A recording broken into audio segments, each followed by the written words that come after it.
Hi guys, ഈ രാത്രിയിൽ എന്താണെന്നല്ലേ ഞാനിപ്പോഴാണ് ഒരു കാര്യം ഓർത്തത്. എനിക്കൊരു കാര്യം പെട്ടെന്ന് റിയലൈസായി ചിരി വന്നു. അപ്പം ഞാൻ വിചാരിച്ചത് നിങ്ങളോട് പറയാമെന്ന്. സോ കഴിഞ്ഞ ശനിയാഴ്ച ഞാൻ അവിടെ ഇവിടെയൊക്കെ പോയി നല്ല ടയർഡായിരുന്നു. അപ്പോൾ തിരിച്ച് വീട്ടിൽ വരുന്നതിന് മുമ്പേ ഞാൻ അവിടുന്നേ തീരുമാനിച്ചു, വീട്ടിൽ വന്ന് കയറുന്നതിന് മുമ്പ് താഴെയുള്ള സലൂണിൽ പോയി ഒന്ന് ഹെഡ് മസാജ് ചെയ്യണം, എണ്ണയൊക്കെ തേച്ച്. കാര്യം അത്ര എൻ്റെ തലയങ്ങ് പെരുക്കുമായിരുന്നു, തലവേദന കൊണ്ട്. അപ്പോൾ അവരമ്മ നന്നായിട്ടൊന്ന് മസാജ് ചെയ്ത് ഇങ്ങനെ ഇടിച്ചൊക്കെ തരും. അപ്പോൾ ഞാൻ അവിടുന്ന് അത് പ്ലാൻ ചെയ്തുകൊണ്ടാണ്. അങ്ങനെ വന്ന് വീട്ടിൽ കയറുന്നതിന് മുമ്പേ, റൂമിൽ വരുന്നതിന് മുമ്പേ ഞാൻ ആ താഴെയുള്ള പാർലറിൽ പോയി ഞാൻ പറഞ്ഞതുപോലെ ഹെഡ് മസാജ് വേണം, അത്യാവശ്യം പ്രഷർ കൊടുത്ത് തന്നെ ചെയ്യണമെന്ന് ഞാൻ പറഞ്ഞു. പിന്നെ നോർമലി ഈ പാർലറുകാരുടെ ഒരു ടെക്നിക്കുണ്ടല്ലോ, അതായത് നമ്മളുടെ ഇൻസെക്യൂരിറ്റീസിനെ തോണ്ടുക, എന്നിട്ട് മുഖം നന്നായിട്ട് കറുത്തു, എന്താ അത് ചെയ്യാത്തത്, കഴിഞ്ഞ പ്രാവശ്യം ഇവിടെ അല്ലല്ലേ ചെയ്തത്, അങ്ങനെയൊക്കെ ഉള്ള ആൾക്കാരോട് ചോദിക്കുന്നത് കണ്ടിട്ടുണ്ട്. അപ്പോൾ അൺഫോർച്ചുനേറ്റ്ലി ഞാൻ ത്രെഡ് ചെയ്യാൻ പോകുന്ന പാർലർ അന്ന് അടവായിരുന്നു. സോ അതിൻ്റെ തൊട്ടിപ്പുറത്ത് തന്നെയുള്ള പാർലറിലാണ് ഞാൻ പോയത് ഹെഡ് മസാജ് ചെയ്യാൻ. അപ്പോൾ അവർ ചെയ്യുമെന്ന് പോലും എനിക്ക് അറിയത്തില്ലായിരുന്നു. ഞാൻ ചെന്നിട്ട് ഞാൻ പറഞ്ഞതുപോലെ ഞാൻ നല്ല ടയർഡാണ്, എനിക്കൊരു ഹെഡ് മസാജ് വേണമെന്ന് പറഞ്ഞു. അപ്പോൾ അവർ ചെയ്യാമെന്ന് പറഞ്ഞു. അപ്പോൾ തൊട്ട് അവർ പറഞ്ഞു, എന്താ ഫേഷ്യൽ ഒന്നും ചെയ്യാത്ത, മുഖത്ത് കുറച്ച് കുരുവാണല്ലോ എന്നൊക്കെ. ഞാൻ പറഞ്ഞാൽ ഓൾറെഡി ഞാൻ ടയർഡാണല്ലോ, ഞാൻ ഹെഡ് മസാജിനാണല്ലോ വന്നത്, ഞാൻ അതൊക്കെ ചെയ്യണം.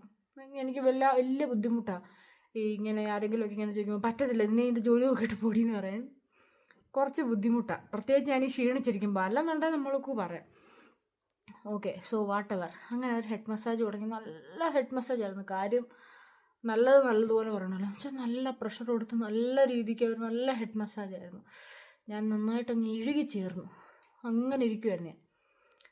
അങ്ങനെ ഇരുന്നപ്പോൾ മസാജിങ് ഒക്കെ ഇങ്ങനെ ഏകദേശം ഒന്ന് അതിൻ്റെ എൻഡിലോട്ട് വന്നപ്പോൾ അവരുടെ അടുത്ത് ചോദിച്ചു, ഇപ്പോൾ എങ്ങനെയുണ്ട്, ടയർഡ്നെസ് മാറിയോ എന്ന് ചോദിച്ചു. ഞാൻ പറഞ്ഞു നല്ല വ്യത്യാസമുണ്ട്, താങ്ക് യു എന്ന് പറഞ്ഞപ്പോൾ അവർ ആ ലാസ്റ്റ് സെറ്റ് മസാജിങ് ചെയ്തുകൊണ്ടിരിക്കുക. അപ്പോൾ എനിക്ക് ചെയ്തുകൊണ്ടിരിക്കുമ്പോൾ അപ്പുറത്ത് വാക്സ് ചെയ്യാൻ ഒരു ആൻറ്റി വന്നിരിപ്പുണ്ട്.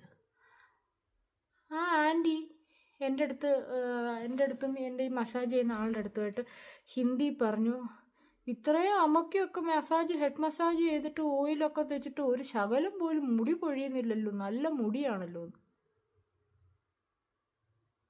2 minute silence.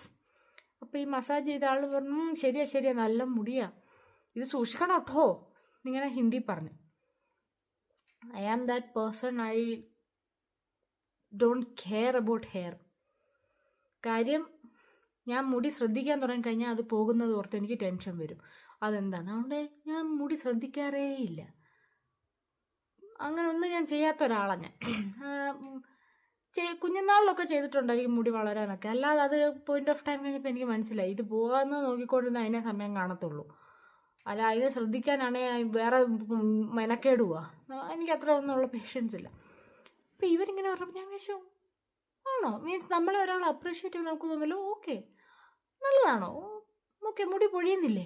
അപ്പോൾ അന്ന് രാവിലെയും കൂടെ ഞാൻ തല ചെയ്തിട്ട് ഇറങ്ങിയാണോ, പക്ഷെ ഞാൻ അപ്പോഴും ശ്രദ്ധിച്ചിട്ടില്ല മുടി എത്ര പോകുന്നുണ്ട്, യോന്ന്, ബിക്കോസ് എനിക്കതൊരു കെയർ ആയിട്ടുള്ളൊരു കാര്യമേ അല്ലായിരുന്നു. അപ്പോൾ അന്ന് ഇത് തലയൊക്കെ കഴുകി വന്ന് ഞാൻ കിടന്നങ്ങ് ഉറങ്ങി. ഇന്ന് എനിക്കെന്തോ പെട്ടെന്ന് അത് ഓർമ്മ വന്നു, അവർ പറഞ്ഞു മുടിയൊന്നും കൊഴിയുന്നില്ലല്ലോ എന്ന്. അപ്പോൾ ഞാൻ എന്ത് ചെയ്തു, ചീകിയ മുടിയായിരുന്നു. അപ്പോൾ ഞാൻ വന്നപ്പോൾ എനിക്ക് ഇച്ചിരി സമയമുണ്ട്, അപ്പോൾ ഞാൻ എന്ത് ചെയ്തു, മുടി പിന്നി. സാധാരണ ഞാൻ അങ്ങനെ ചെയ്യുന്ന ആളാണ്, അഴിച്ചിട്ട് കിടന്നുറങ്ങുന്ന ആളാണ് ഞാൻ. പിന്നെ ഞാൻ മുടി പിന്നിയിട്ട് അതിൻ്റെ ആ അറ്റത്തെ മുടിയുടെ ഉള്ളു കണ്ടിട്ട് എനിക്ക് ചിരി സഹിക്കാൻ പറ്റുന്നില്ല. ഞാൻ കാണിച്ചു തരാം, ഇത് നോക്കൂ, ഈ പൂപ്പിൻ്റെ സ്മൈലി പോലെ ഇരിക്കുന്നു. ഒന്ന് പിരിച്ചാൽ ലിറ്ററലി ഇത്രയാണ് എൻ്റെ മുടിയുടെ കനം. ഇതാണോ അവർ പറഞ്ഞ കൊഴിയാത്ത ഇടതൂർന്ന മുടി? ഐ ഡോണ്ട് നോ, എനിക്ക് ചിരി സഹിക്കാൻ വയ്യായിരുന്നു. ഞാൻ മുടി പിന്നെ ഇടുന്ന ആളൊന്നുമല്ല. ഇവർ നല്ല മുടിയാണ്, ശ്രദ്ധിക്കണം എന്ന് പറഞ്ഞപ്പോൾ ഞാൻ വിചാരിച്ചു എന്നാൽ ഇന്നൊന്ന് ശ്രദ്ധിച്ചേക്കാമെന്ന് വെച്ച് മുടി പിന്നിയത്. പക്ഷെ മുടി പിന്നിയപ്പോൾ തന്നെ എനിക്ക് ആ റിയലൈസേഷൻ പെട്ടെന്ന് ഹിറ്റായി. വാട്ട് ഈസ് ദിസ്, ഒരു വിരയുടെ കനമില്ല എൻ്റെ മുടിക്ക്. പക്ഷെ എന്തിനാ അവരങ്ങനെ പറഞ്ഞത്? എനിക്ക് തോന്നുന്നു ആദ്യത്തെ ഒരു സെറ്റ് മുടി പൊഴിഞ്ഞ് താഴെ വീണത് അവർ അസിസ്റ്റൻ്റ് വാരിക്കൊണ്ട് പോയി കാണും. പിന്നെ ആയിരിക്കും അവർ ഉദ്ദേശിച്ചത്, ചിലപ്പോൾ മുടിയൊന്നും പൊഴിഞ്ഞ് കണ്ടു കാണത്തില്ല, അത് എനിക്കറിയത്തില്ല. പക്ഷേ ഞാൻ ഇന്ന് നോക്കിയപ്പോൾ എനിക്ക് നന്നായിട്ട് മുടി പൊഴിയുന്നുണ്ട്. ഞാൻ പിന്നെ കഴിഞ്ഞിട്ടെന്താ, ഇതാണ് എൻ്റെ മുടിയുടെ അവസ്ഥ. അപ്പോൾ ആരെങ്കിലും നിങ്ങളെ അപ്രീഷിയേറ്റ് ചെയ്യുമ്പോൾ ഓക്കെ എന്നാൽ അത് ഞാൻ ശ്രദ്ധിച്ചേക്കാന്ന് വെച്ച് കഴിഞ്ഞാൽ നിങ്ങൾക്ക് മെൻ്റൽ ബ്രേക്ക് ഡൗണേ വരത്തുള്ളൂ. ഇത് കണ്ടില്ലേ, എനിക്കിപ്പോൾ ചിരിയാണ് വരുന്നത് ഇത് കണ്ടിട്ട്. അങ്ങനെ പിരിച്ചോണ്ട് ഇപ്പോൾ താഴോട്ടായി. ഞാൻ ഇങ്ങനെ ഒന്ന് ചുറ്റി പിരിച്ചു കഴിഞ്ഞാൽ കണ്ടോ അങ്ങനെ ആവും. ഇത്ര കനേ ഉള്ളൂ. പക്ഷെ ഞാനത് പിന്നി കണ്ട മെനക്കെട്ടിരുന്ന് ഈ എലിവാല് ഞാൻ പിന്നി ഇതേ. പക്ഷെ മുടി നല്ലതാ, കൊഴിയുന്നില്ല. എത്ര കട്ടിക്ക് അങ്ങോട്ട് മസാജ് ചെയ്തിട്ടും മുടി പൊഴിയുന്നില്ലെങ്കിൽ പിന്നെ എൻ്റെ മുടി തലേന്ന് പിന്നെ എവിടെ പോന്ന് പറന്ന് മേപ്പോട്ട് പോന്നു. And you are so funny. ഞാൻ ഈ മുടി പിന്നിട്ട് അന്നേരം എനിക്കുണ്ടായ റിയലൈസേഷൻ്റെ വീഡിയോ ഞാൻ ഒരെണ്ണം എടുത്ത് വെച്ചിട്ടുണ്ട്. അത് ഞാൻ കാണിക്കാം.